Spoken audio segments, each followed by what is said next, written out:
بسم اللہ الرحمن الرحیم پارٹ 38 میں خوش آمدید۔ ویڈیو کو لائک ضرور کر دیجیے گا اور چینل کو سبسکرائب بھی۔ اور ویڈیو بنانے کا مقصد یہ ہے کہ آنے والی نسل کو ہم اسلامی واقعات کے بارے میں بتا سکیں، کیونکہ آج کل کتابوں کا دور ختم ہو چکا ہے۔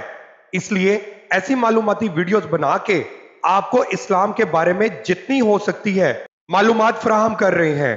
اس لیے ویڈیو کو اینڈ تک ضرور دیکھیے گا اور اپنی قیمتی رائے کمنٹ سیکشن میں ضرور دیجیے گا۔ آج کا واقعہ حضرت عمر رضی اللہ تعالیٰ عنہ کے اسلام لانے کا واقعہ ہے۔ لاسٹ پارٹ میں آپ کو بتایا کہ کیسے نبی پاک صلی اللہ علیہ وسلم نے سب صحابہ کو ہجرت کرنے کا حکم دیا۔ اس پر جب کفار کو ان کی ہجرت کا پتہ چلا تو وہ تعاقب میں دوڑے، لیکن اس وقت تک یہ حضرات بحری جہاز میں سوار ہو چکے تھے۔ وہ جہاز تاجروں کے تھے۔ اس طرح یہ حضرات حبشہ پہنچنے میں کامیاب ہو گئے۔ کچھ عرصے بعد ان لوگوں نے ایک غلط خبر سنی کہ مکہ کے تمام قریش مسلمان ہو گئے ہیں۔ اس اطلاع کے بعد حبشہ کے بہت سے مہاجرین مکہ روانہ ہوئے۔ نزدیک پہنچ کر پتہ چلا کہ اطلاع غلط تھی۔ اب انہوں نے حبشہ جانا مناسب نہ سمجھا اور کسی نہ کسی کی پناہ حاصل کر کے مکہ میں داخل ہو گئے۔ پناہ حاصل کرنے والے ان مہاجرین نے جب اپنے مسلمان بھائیوں پر اسی طرح بلکہ پہلے سے بھی زیادہ ظلم و ستم دیکھا تو انہیں یہ گوارا نہ ہوا کہ ہم پناہ کی وجہ سے اس ظلم سے محفوظ رہیں۔ لہٰذا انہوں نے اپنی پناہ لٹا دی اور کہا کہ ہم اپنے بھائیوں کے ساتھ ظلم و ستم کا سامنا کریں گے۔ حضرت عمر رضی اللہ تعالیٰ عنہ اس وقت تک اسلام دشمنی میں کمر باندھے ہوئے تھے۔ ایک روز وہ مکہ کی ایک گلی سے گزر رہے تھے کہ ان کی ملاقات ایک قریشی شخص سے ہوئی۔ اس کا نام حضرت نعیم ابن عبداللہ تھا۔ یہ اس وقت تک اپنی قوم کے خوف سے اپنے اسلام کو چھپائے ہوئے تھے۔ حضرت عمر رضی اللہ تعالیٰ عنہ کے ہاتھ میں تلوار تھی۔ یہ پریشان ہو گئے۔ ان سے پوچھا کہ کیا ارادے ہیں؟ وہ بولے محمد کو قتل کرنے جا رہا ہوں۔ یہ سن کر حضرت نعیم رضی اللہ تعالیٰ عنہ نے کہا پہلے اپنے گھر کی خبر لو، تمہاری بہن اور بہنوئی مسلمان ہو چکے ہیں۔ یہ سن کر حضرت عمر رضی اللہ تعالیٰ عنہ جلال میں آ گئے۔ بہن کے گھر کا رخ کیا۔ حضرت عمر رضی اللہ تعالیٰ عنہ کی بہن کا نام فاطمہ تھا۔ ان کے شوہر حضرت سعید بن زید رضی اللہ تعالیٰ عنہ تھے۔ یہ عشرہ مبشرہ میں شامل ہیں۔ حضرت عمر رضی اللہ تعالیٰ عنہ کے چچا زاد بھائی بھی تھے۔ ادھر خود حضرت سعید کی بہن حضرت عاتکہ رضی اللہ تعالیٰ عنہ حضرت عمر رضی اللہ تعالیٰ عنہ کی بیوی تھی۔ بہن کے دروازے پر پہنچ کر انہوں نے دستک دی۔ اندر سے پوچھا گیا کون ہے؟ انہوں نے اپنا نام بتایا تو اندر یک لخت خاموشی چھا گئی۔ اندر اس وقت حضرت خباب بن ارت رضی اللہ تعالیٰ عنہ انہیں قرآن پڑھا رہے تھے۔ انہوں نے فوراً قرآن کے اوراق چھپا دیے۔ حضرت فاطمہ رضی اللہ تعالیٰ عنہ نے اٹھ کر دروازہ کھولا۔ حضرت عمر رضی اللہ تعالیٰ عنہ فوراً بولے اے اپنی جان کی دشمن، میں نے سنا ہے تو بے دین ہو گئی ہے۔ ساتھ ہی انہوں نے انہیں مارا۔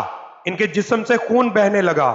خون کو دیکھ کر بولی عمر تم کچھ بھی کر لو، میں مسلمان ہو چکی ہوں۔ اب حضرت عمر رضی اللہ تعالیٰ عنہ نے پوچھا یہ کون سی کتاب تم پڑھ رہے تھے؟ مجھے دکھاؤ۔ حضرت فاطمہ رضی اللہ تعالیٰ عنہ بولی یہ کتاب تمہارے ہاتھ میں ہرگز نہیں دی جا سکتی، اس لیے کہ تم ناپاک ہو۔ پہلے غسل کر لو پھر دکھائی جا سکتی ہے۔ آخر انہوں نے غسل کیا، پھر قرآن مجید کے اوراق دیکھے۔ جیسے ہی ان کی نظر بسم اللہ الرحمن الرحیم پر پڑی، ان پر ہیبت طاری ہو گئی۔ آگے سورۃ طٰہٰ تھی۔ اس کی ابتدائی آیات پڑھ کر تو ان کی حالت غیر ہو گئی۔ بولے مجھے رسول اللہ صلی اللہ علیہ وسلم کے پاس لے چلو۔ حضرت خباب بن ارد اور حضرت سعید بن زید ادھر ادھر چھپے ہوئے تھے۔ ان کے الفاظ سن کر سامنے آ گئے۔ بعض روایات میں آتا ہے کہ حضرت سعید بن زید رضی اللہ تعالیٰ عنہ کو حضرت عمر رضی اللہ تعالیٰ عنہ نے مارا پیٹا تھا۔ اس کا مطلب ہے صرف حضرت خباب بن ارد رضی اللہ تعالیٰ عنہ چھپے ہوئے تھے۔ بہرحال اس موقع پر وہ سامنے آ گئے اور بولے اے عمر تمہیں بشارت ہو، اللہ کے رسول صلی اللہ علیہ وسلم نے دعا مانگی تھی کہ اے اللہ دو آدمیوں میں سے ایک کے ذریعے اسلام کو عزت عطا فرما، یا تو عمر ابن حشام یعنی ابو جہل کے ذریعے تو یا پھر عمر بن خطاب کے ذریعے۔ ایک روایت کے مطابق آپ نے فرمایا تھا ان دونوں میں سے جو تجھے محبوب ہو اس کے ذریعے اسلام کو عزت عطا فرما۔ آپ صلی اللہ علیہ وسلم نے یہ دعا بدھ کے روز مانگی تھی جمعرات کے روز یہ واقعہ پیش آیا۔ حضرت خباب بن ارت اور حضرت سعید بن زید رضی اللہ تعالیٰ عنہ انہیں دارالارقم رہ گئے۔ دروازے پر دستک دی گئی، اندر سے پوچھا گیا کون ہے؟ انہوں نے کہا عمر ابن خطاب۔ یہ بات حضور صلی اللہ علیہ وسلم کو بتائی گئی کہ دروازے پر عمر بن خطاب ہے۔ آپ نے ارشاد فرمایا دروازہ کھول دو، اگر اللہ تعالیٰ نے اس کے ساتھ خیر کا ارادہ فرمایا ہے تو ہدایت پا لے گا۔ دروازہ کھولا گیا، حضرت حمزہ رضی اللہ تعالیٰ عنہ نے انہیں اندر آنے کی اجازت دی۔ پھر دو صحابہ نے انہیں دائیں بائیں سے پکڑ کر آپ کی خدمت میں پہنچایا۔ آپ نے فرمایا انہیں چھوڑ دو۔ انہوں نے حضرت عمر رضی اللہ تعالیٰ عنہ کو چھوڑ دیا اور نبی اکرم صلی اللہ علیہ وسلم کے سامنے بیٹھ گئے۔ آپ صلی اللہ علیہ وسلم نے ان کے کرتے کا دامن پکڑ کر انہیں اپنی طرف کھینچا اور فرمایا اے ابن خطاب، اللہ کے لیے ہدایت کا راستہ اختیار کرو۔ انہوں نے فوراً کہا میں گواہی دیتا ہوں کہ اللہ تعالیٰ کے سوا کوئی معبود نہیں اور یہ کہ آپ اللہ کے رسول ہیں۔ ان کے یہ الفاظ سنتے ہی نبی اکرم صلی اللہ علیہ وسلم اور مسلمانوں نے خوشی سے بےتاب ہو کر اس قدر زور سے تکبیر کہی، مکہ کے گوشے گوشے تک یہ آواز پہنچ گئی۔ آپ نے 3 بار ان کے سینے پر ہاتھ مار کر فرمایا اے اللہ، عمر کے دل میں جو میل ہے اس کو نکال دے اور اس کی جگہ ایمان بھر دے۔ اس کے بعد حضرت عمر رضی اللہ تعالیٰ عنہ قریش کے پاس پہنچے، انہیں بتایا کہ وہ اسلام لے آئے ہیں۔ قریش ان کے گرد جمع ہو گئے اور کہنے لگے لو عمر بھی بے دین ہو گیا۔ عتبہ بن ربیعہ آپ پر جھپٹا، لیکن آپ نے اس کو اٹھا کر زمین پر پٹک دیا۔ پھر کسی کو ان کی طرف بڑھنے کی جرت نہ ہوئی۔ اس کے بعد آپ نے اعلان فرمایا اللہ کی قسم، آج کے بعد مسلمان اللہ تعالیٰ کی عبادت چھپ کر نہیں کریں گے۔ اس پر نبی اکرم صلی اللہ علیہ وسلم مسلمانوں کے ساتھ دارالارقم سے نکلے۔